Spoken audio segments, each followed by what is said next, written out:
amigo aluno, como vai? Tudo bem? Eu sou o professor Rodrigo Mota, professor de Direito Administrativo e fui convocado por uma nobre missão, estar aqui com os futuros servidores do Tribunal Regional Federal da 4ª Região.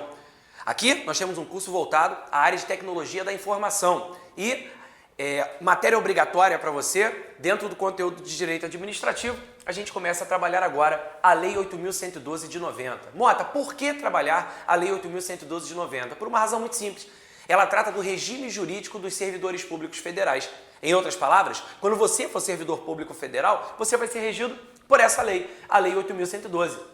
Nessa lei constarão os seus direitos, as vantagens às quais você terá direito, como funciona a questão de nomeação, posse, exercício, estabilidade, uma penalidade que possa ser aplicada, como se dá o processo administrativo para um servidor público federal. Então, tudo isso você encontra aqui na Lei 8.112 de 90. Como eu disse, ela trata exatamente disso, é o regime jurídico dos servidores públicos federais. O nosso curso será realizado em forma de questões e faremos uma breve revisão de alguns tópicos importantes para que possa facilitar o seu estudo. Vamos lá? Vamos começar então, voltado ao nosso concurso do TRF4. Trouxe aqui para você já uma primeira questão e a primeira questão diz o seguinte: a Lei 8.112 de 90 estabelece o regime jurídico dos servidores públicos. Letra A. Civis e militares da União e de suas autarquias, excluídas as de regime especial e das fundações públicas, federais e privadas. B. Federais da administração pública direta, não abrangendo os servidores públicos da administração indireta, mesmo que autárquica. Aqui na letra C, temos agora servidores públicos civis e militares da União, autarquias, inclusive as em regime especial, e das fundações públicas federais. Na letra D, civis da União, autarquias, inclusive as de regime especial, e das fundações públicas federais. E na letra E, federais da administração pública direta e indireta, abrangendo os empregados das empresas estatais e fundações públicas. Bom, voltando aqui para o início da questão, o que é importante a gente saber? O artigo 1º da Lei 8.112 fala exatamente sobre o que trata essa lei. Esse regime jurídico alcança quem? Segundo o artigo 1º da Lei 8.112 de 90, esta lei ela alcança os servidores públicos civis da União, autarquias, inclusive as em regime especial, e fundações públicas federais. Inicialmente, cumpre ressaltar o seguinte: quando a gente estuda o tópico administração pública, a gente precisa saber que existe a administração pública direta e a administração pública indireta. Quando eu falo no âmbito da União da administração direta, eu estou falando daqueles serviços que estão integrados na Presidência da República e nos seus ministérios. Então, por exemplo, se eu sou servidor público federal e integro a estrutura de um ministério, eu sou servidor público da administração pública direta federal. Agora, se eu estou falando da chamada administração indireta, a administração indireta é composta por 4 entidades: autarquias, fundações públicas, empresas públicas e sociedades de economia mista. A Lei 8.112 alcança todas elas, Mota? Não. A Lei 8.112 alcança apenas autarquias e fundações públicas federais. Quando a gente fala de autarquias, exemplo, o INSS é uma autarquia, o Banco Central é uma autarquia, as agências reguladoras federais têm natureza autárquica, dentre outras entidades. Já quando eu falo de fundações públicas federais, a Fiocruz, por exemplo, é uma fundação pública federal, o IBGE é uma fundação pública também. Então, existem entidades que integram a administração indireta. Porém, não se aplica a Lei 8.112 a empresas públicas e sociedades de economia mista. Exemplo, a Caixa Econômica. Mesmo o nome sendo Caixa Econômica Federal, a Caixa Econômica é uma empresa pública. Repare que se você fizer concurso público para a Caixa Econômica, mesmo sendo aprovado, ingressando na entidade, você não vai ser regido por estatuto, vai ser regido pela CLT. E seletista não é estatutário. Portanto, a Lei 8.112, ela é um regime jurídico que alcança servidores de onde, Mota? Da administração direta. Então, se eu faço um concurso e ingresso, por exemplo, na estrutura de um ministério como ocupante de cargo público efetivo, sim, eu serei regido pela Lei 8.112. Isso não apenas no âmbito do Poder Executivo, fique claro para você. No âmbito do Poder Legislativo e do Poder Judiciário também. Tanto é verdade que você, futuro servidor público do TRF4, TRF da 4ª Região, sendo aprovado no concurso, ingressando no cargo, você vai ser regido pelo 8.112. Será um servidor estatutário. Portanto, na administração direta há essa aplicação. Na administração indireta, como eu disse, sim, autarquias e fundações públicas. Empresas públicas e sociedades de economia mista, não. A Petrobras é uma sociedade de economia mista, o pessoal lá é seletista. O Banco do Brasil é uma sociedade de economia mista, o pessoal de lá é seletista.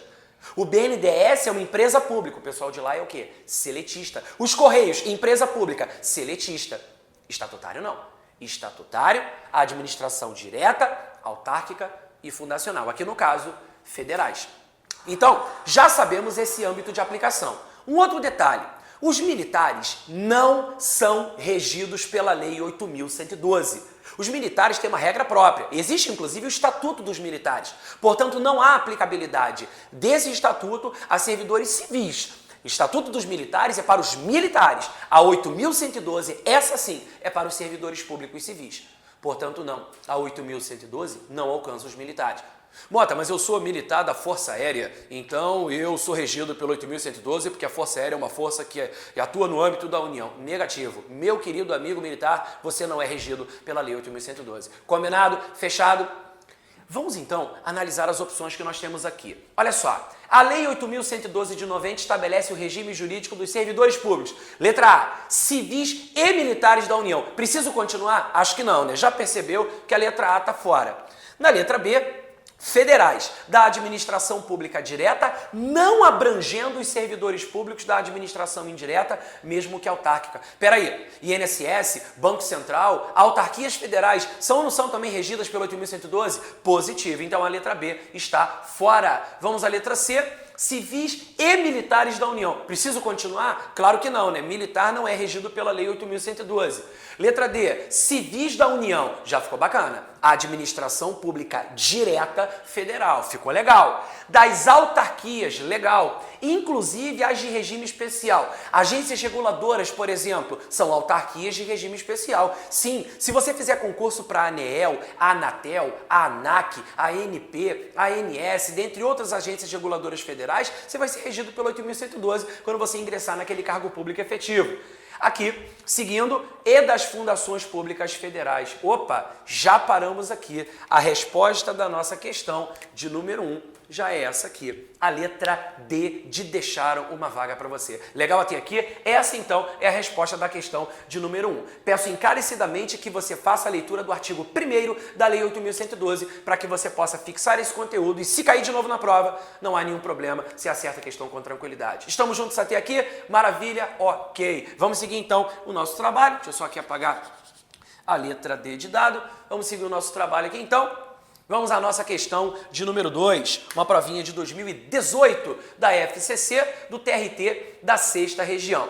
Essa questão de número 2, ela diz o seguinte: aprovado em concurso público para provimento de cargo junto à autarquia federal W, João não chegou a ser investido, pois não apresentou o diploma universitário exigido nos termos da lei e do edital, para comprovar, no momento da posse, o nível de escolaridade mínimo necessário para o exercício do referido cargo. Inconformado, recorreu ao judiciário. A ação deve ser julgada. Letra A, procedente, pois a aprovação em concurso público gera direito adquirido à nomeação e dispensa a comprovação de outros requisitos para a investidora. Aqui na letra B, procedente, pois a comprovação do nível de escolaridade exigido para o cargo deve ser feita no momento da inscrição no concurso, sob pena de preclusão consumativa. Ou seja, interprete isso aqui como sendo a impossibilidade de você fazê-lo. Precluiu, não há mais o que fazer. A situação já se consumou, você não tem como modificá-la. Letra C, improcedente, pois João não preencheu o requisito básico para investidora no cargo, a despeito da sua aprovação em concurso público. Letra D, improcedente, apenas se João tiver sido aprovado fora do número de vagas disponibilizadas no edital. Hipótese em que não há direito subjetivo à nomeação. E na letra E, improcedente, pois João não tem habilitação legal para o exercício do cargo, para o qual foi aprovado em concurso público, mas a administração poderá nomeá-lo para exercer cargo diverso, com requisito menor de escolaridade em razão do princípio da eficiência. E aí, questão um pouco mais ampla, né? Um pouco maior, mais robusta, mas muito simples também. Essa questão, ela versa, deixa eu só voltar aqui para o início da questão. Essa questão, ela versa basicamente sobre requisitos básicos para investidor em cargo público.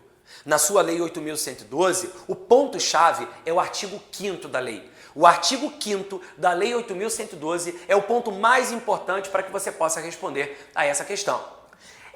Brevemente, fazendo uma revisão aqui, na Lei 8.112 existem alguns requisitos básicos. Você vai encontrar aí, por exemplo, a nacionalidade brasileira. Sim, a nacionalidade brasileira é um requisito básico para que você possa ingressar, para que possa ser investido num cargo público. Estrangeiro? Pode, na forma da lei. A Lei 8.112, por exemplo, no mesmo artigo 5º, prevê que em universidades públicas federais e instituições de pesquisa científica e tecnológica federais, você pode ter investidura para cargos de professor, cargos técnicos ou científicos de profissionais estrangeiros. Se você estudou em universidade pública federal, você certamente deve ter visto, se não teve aula, com um professor estrangeiro. Em instituições de pesquisa, como a Fiocruz, por exemplo, que atua na área de pesquisa em saúde pública, você tem profissionais estrangeiros. Sim, a 8.112 permite que isso aconteça, ok? Então a gente verifica aqui que esse é um requisito básico. Agora, existem outros. A quitação de obrigações militares, a quitação de obrigações eleitorais, o gozo de direitos políticos, o nível de escolaridade exigido para o cargo, você tem que comprovar a sua escolaridade. Se o cargo exige nível médio, você tem que comprovar o nível médio completo, precisa apresentar a documentação pertinente.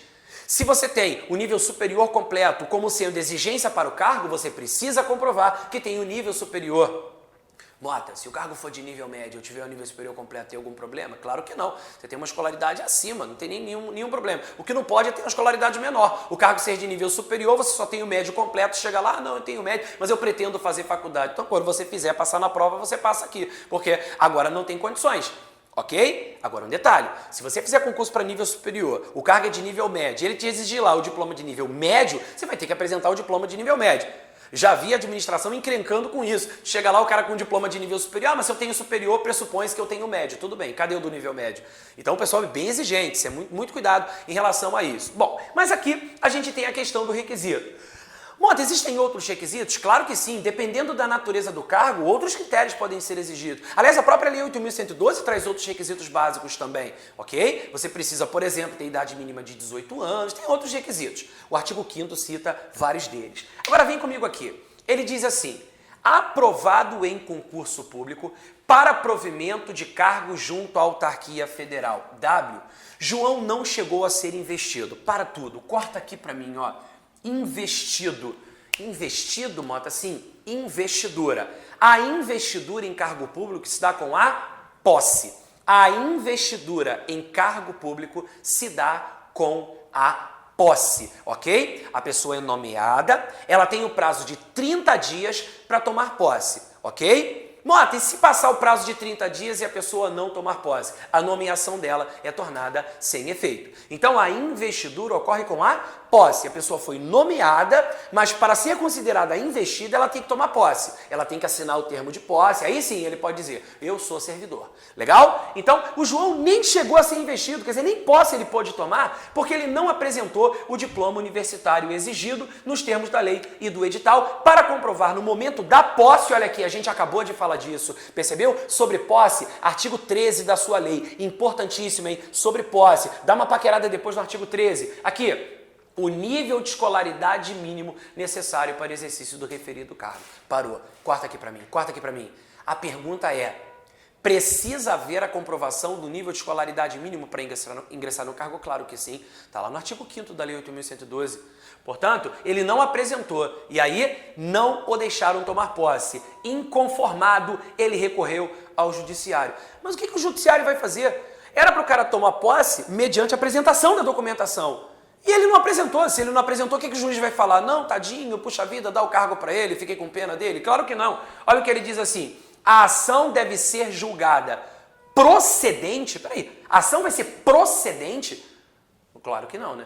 Procedente como? Se ele não apresentou a documentação. Ele ainda diz assim, pois a aprovação em concurso gera direito adquirido à nomeação. Quer dizer, todo mundo aprovado tem que ser nomeado. Vai devagar. Se o cara está dentro das vagas, sim. Quem está dentro do número de vagas oferecidas no edital tem direito subjetivo à nomeação. Aí tudo bem. Agora, e se o cara está fora? Já não tem. Aqui o cara sem a documentação pertinente. Aí claro que não, né? Na letra B, tá lá, deixa eu só apagar aqui. Letra B. Procedente, pois a comprovação do nível de escolaridade exigido... Peraí. Procedente? Não, procedente não dá. Como é que o judiciário vai resolver isso aqui? Não tem como, né? Letra C, improcedente. Opa, começou a ficar melhor. Pois João não preencheu o requisito básico para investidura no cargo, a despeito da sua aprovação em concurso público. Alguma dúvida? Não, né? Não preenche o requisito, como é que vai tomar posse? A nossa resposta já é essa aqui. A letra C, de churrasco da vitória. Olha aqui, a letra D, improcedente apenas se o João tiver sido aprovado fora do número de vagas. Negativo. Podia estar ele dentro das vagas ou fora das vagas. Se ele foi convocado, ele precisa apresentar a documentação. Se não apresentou, bye bye, adeus. Letra E, improcedente, pois João não tem habilitação legal para o exercício do cargo para o qual foi aprovado em concurso, mas a administração poderá nomeá-lo para exercer cargo diverso. Você tem que ser nomeado para o cargo, obviamente, se você fez o concurso público. Óbvio, aqui nesse caso, não há o que fazer. E ele nem tem habilitação. Não, faz uma coisa, já que ele não tem, coloca ele num cargo de nível médio. Então, não, mas ele fez concurso para um cargo de nível superior. Então, não pode haver essa investidura de maneira deliberada. Sendo assim, a resposta da nossa questão de número 2 é a letra C de casa. Tranquilidade? Tá suave? Tá tranquilo? Tá anotando os artigos que eu tô citando? Então, você não tem aí a 8.112? Então, dá uma papirada bonita nisso aí, que isso é super importante para que você tenha sucesso na sua prova. Legal? Um detalhe interessante, desculpe. A lei é importante do primeiro artigo até onde o edital indicou. E o edital indicou até a parte de processo administrativo disciplinar e sua revisão. Então você tem que ler do artigo 1º até o artigo 182. Importantíssimo isso aí. Ah, quando o edital não fala nada, só fala lei 8.112. Se ele só falou isso, tem que ler a lei toda. É assim que funciona. No caso do TRF4, ele indicou até a parte de processo administrativo disciplinar e revisão. Tem do artigo 1º até o artigo 182. Bacana? Tranquilidade? Ok. Vamos em frente então. Deixa eu apagar isso aqui. Vamos aqui para a nossa questão de número 3, hein? Vamos lá? Aqui, nossa questão de número 3. Vamos avançar aqui. Pronto. Olha lá. Questão de número 6. Vamos falar agora a prova do TRT analista da 11ª região 2017, realizada pela banca FCC. Moto, o que a gente tem aqui? Vamos lá. 3. Maria, servidora estável, sofreu penalidade de demissão em janeiro de 2013. A pena foi invalidada por decisão judicial transitada em julgado em janeiro de 2016. Ocorre que o cargo de Maria, que é servidora pública federal, encontra-se provido pela servidora Joaquina. Nesse caso, conforme preceitua a Lei 8.112 de 90, Maria será reintegrada ao seu cargo, sendo ressarcida de todas as vantagens referentes ao período em que ficou fora do serviço público. Vamos lá? Próxima alternativa, letra B. Aproveitada em outro cargo, com atribuições e vencimentos compatíveis com o anterior. Letra C. Colocada em disponibilidade, com direito de receber todos os vencimentos e vantagens inerentes ao cargo, até que seja providenciada a recolocação de Joaquina. Letra D, reintegrada ao seu cargo, sendo ressarcida apenas dos vencimentos referentes ao período em que ficou fora do serviço público. E letra E, redistribuída, sendo observados os requisitos legais de tal instituto, como, por exemplo, a equivalência de vencimentos. E aí? Mudamos o assunto, né? Ué, mas não é 8.112, Mota? É, mas a gente aqui já está falando de outro tópico. Sabe qual é o tópico que a gente está falando aqui? Formas de provimento. Importantíssimo, artigo 8º da Lei 8.112. Então, de cara, já deixo aqui para você avisado. O artigo 8º é importantíssimo porque ele lista quais são as formas de provimento. A Lei 8.112 lista várias formas de provimento. Só coloca aqui um quadrinho branco. Pronto. Coloquei um quadrinho branco aqui. Quais são as formas de provimento que nós temos, Mota? Vamos lá. Formas de provimento. Quais são as formas de provimento que nós temos? Mota, peraí, deixa eu só sinalizar aqui para ficar bonitinho. Pronto. Formas de provimento. Nós temos o aproveitamento. Uma outra forma de provimento que nós temos aqui é a readaptação, ok? São várias formas de provimento que nós temos. Ainda, a reversão, a nomeação, a promoção,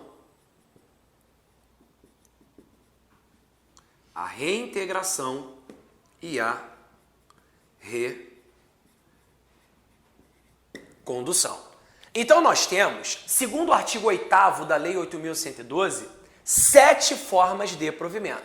O aproveitamento, a readaptação, a reversão, a nomeação, a promoção, a reintegração e a recondução. Mota, caraca, como é que eu faço para gravar isso? Pegou aqui? Pegou aqui? Ó o macetinho. Para você lembrar das formas de provimento, é só você ir para a prova com arerê no pererê. Se você for para a prova com arerê no pererê, vai dar tudo certo. Você vai identificar todas as formas de provimento.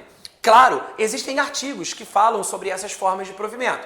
Por exemplo, a readaptação está aqui, está lá no artigo 24. No artigo 25, você tem a previsão sobre a reversão. O artigo 9º fala sobre nomeação. A reintegração, que é o caso da questão, você vai ver, ela está no artigo 28. Já anota aí que artigo 28 é a chave para o nosso trabalho. Para essa questão, 28 é o artigo que responde.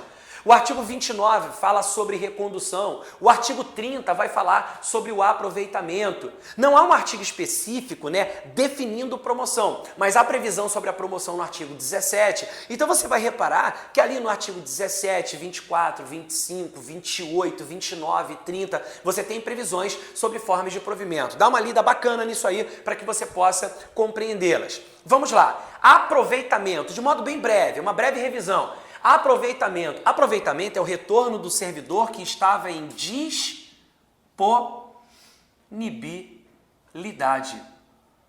Como assim, Mota? Retorno do servidor que estava em disponibilidade? Exatamente. O que isso aqui significa?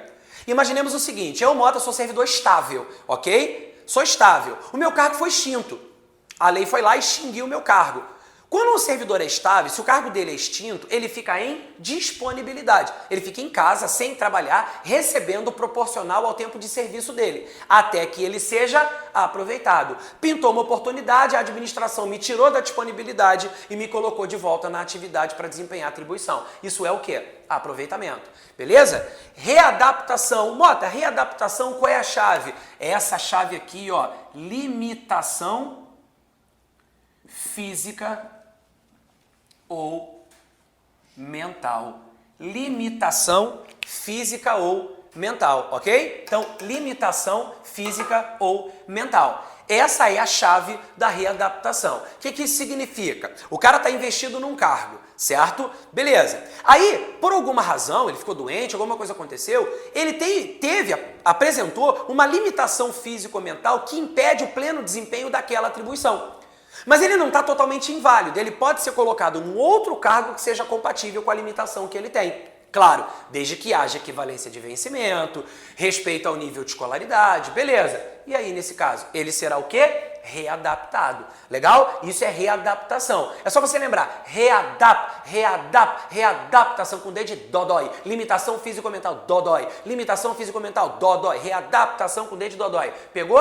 Olha esse aqui, reversão, está no artigo 25. A readaptação está no 24, a reversão está no 25. Brevemente, o que é reversão? É o retorno do servidor que estava aposentado. O retorno do servidor aposentado, a gente chama de reversão, ok? Então o cara estava aposentado e retornou ao desempenho da atividade, ok? Esse é o chamado Essa é a chamada, melhor dizendo, reversão. É a forma de provimento chamada reversão. Mas como é que eu vou lembrar que reversão é o retorno do aposentado? É só reversão, reversão, retorno do velhinho. Pegou? Reversão, retorno do velhinho. Pegou? É o retorno do servidor que estava aposentado. Claro, nem toda modalidade de aposentadoria permite a reversão. Imagine que o servidor tenha sido aposentado compulsoriamente. Ou que ele mesmo aposentado de outra maneira, que ele tenha atingido a idade limite da compulsória, mesmo já aposentado.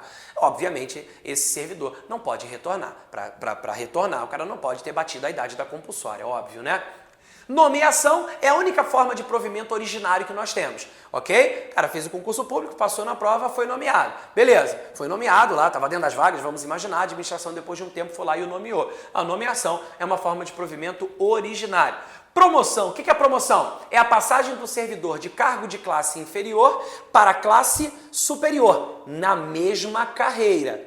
Nota, promoção é o cara que faz prova para técnico, depois de um tempo virar analista? Não. Se o cara é técnico, para virar analista, ele tem que fazer concurso público. Se ele pudesse fazer isso internamente, isso não seria promoção, seria ascensão. E a ascensão foi declarada inconstitucional pelo Supremo Tribunal Federal. Anota essa dica. Ascensão e transferência foram consideradas pelo Supremo Tribunal Federal inconstitucionais, porque violam o princípio constitucional do concurso público. Legal? Aqui ainda, reintegração. O que é a reintegração? A reintegração é a reinvestidura do servidor estável, né, ao cargo que ocupava anteriormente, quando invalidada a sua demissão. Então, o servidor teve a sua demissão invalidada aqui, ó, invalidada a demissão. O servidor foi demitido, ok? E aí, ele, vamos imaginar, administrativa ou judicialmente, conseguiu provar que aquela demissão foi equivocada. O que a administração vai fazer? Invalidar a demissão, ou judicialmente, ele pode conseguir, a demissão dele será invalidada, invalidada, e ele será reintegrado. Pegou? Reintegrado, invalidada a demissão, reintegrado. Pegou? Então ele retorna para o cargo que ocupava anteriormente. Nota! Mas ele foi demitido equivocadamente, aí não tem direito a nada, ele será ressarcido das vantagens referentes ao cargo dele. Claro, né, ele ficou um período ali fora por uma injustiça, por um equívoco, né, na sua demissão. Isso é a reintegração. Nota, mas se o cara for reintegrado, tiver alguém ocupando o cargo dele, se tiver alguém ocupando o cargo dele, se esse ocupante do cargo dele eventual for estável, ele será reconduzido ao cargo anteriormente ocupado ou aproveitado em outro cargo ou, em última hipótese, colocado em disponibilidade, legal? Se for estável, legal? E a recondução? Recondução, está lá no artigo 29 da Lei 8.112, ela caracteriza o retorno do servidor estável ao cargo que ele ocupava anteriormente. Isso pode acontecer, por exemplo, a pessoa ocupava um cargo público, era estável, passou num outro concurso público, deixou esse cargo e foi para o outro. Chegou lá, ficou reprovado no estágio probatório. A inabilitação no estágio probatório vai fazer com que a pessoa seja o quê? Reconduzida ao cargo anterior. Ou uma situação dessa aqui. A reintegração do anterior ocupante vai fazer com que haja recondução do servidor estável que ali estava, eventualmente vai retornar ao cargo anterior. Então essa é a recondução. Bom, arerê no pererê, você vai lembrar das formas de provimento.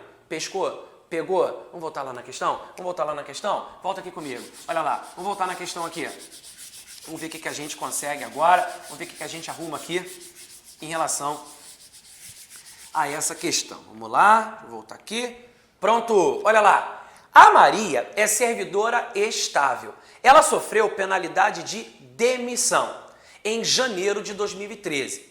A pena da Maria foi invalidada por decisão judicial. Já pescou? Já pescou? A Maria foi demitida em 2013 e em 2016, janeiro de 2016, transitou em julgado. Né? Transitar em julgado significa que não cabe mais recurso, tá? Decisão judicial invalidando a demissão dela. O que vai acontecer com a Maria? Maria vai ser o quê? Reintegrada. Artigo 28, né?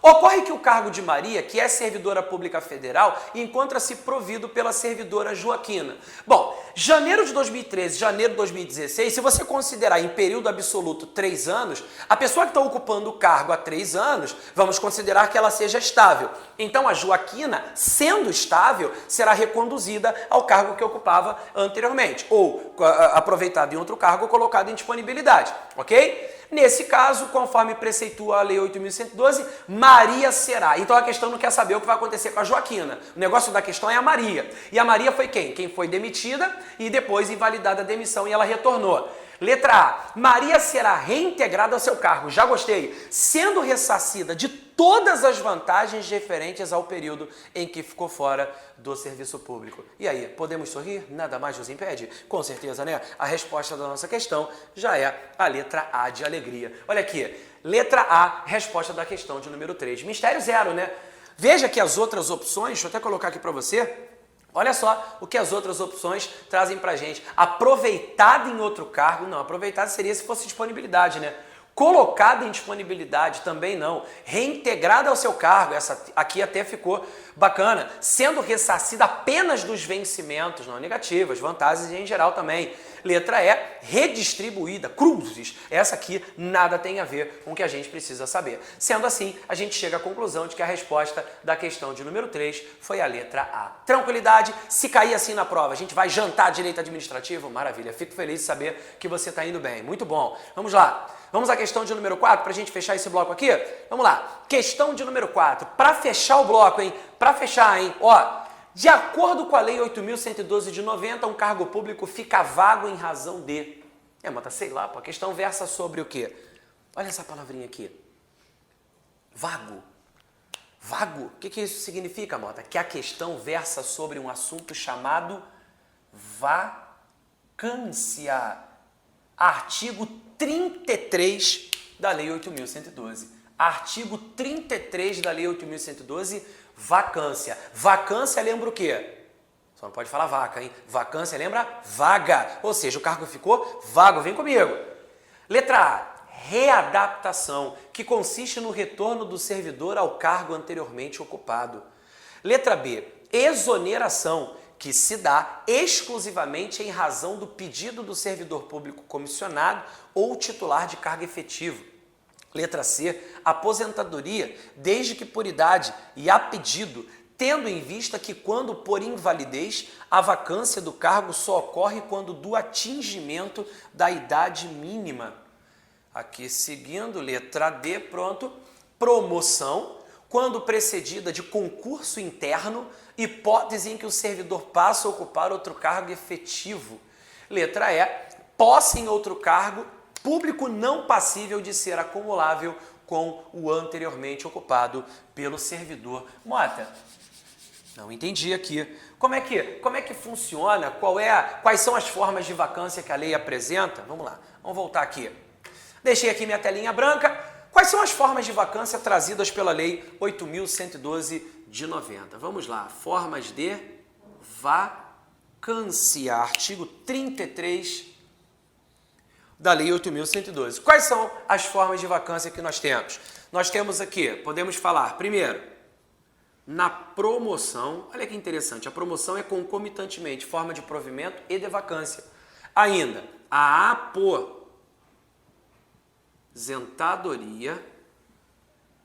aposentadoria é forma de vacância também segundo o artigo 33. A demissão, forma punitiva, né? Demissão, o cara praticou uma falta muito grave e aí passou por um PAD, que é o processo administrativo disciplinar, foi demitido. Também a readaptação, que é forma de provimento também, lembra da limitação físico-mental? Ele vai sair de um cargo e vai ser colocado em outro. Também a exoneração, lembrando que exoneração não tem caráter punitivo.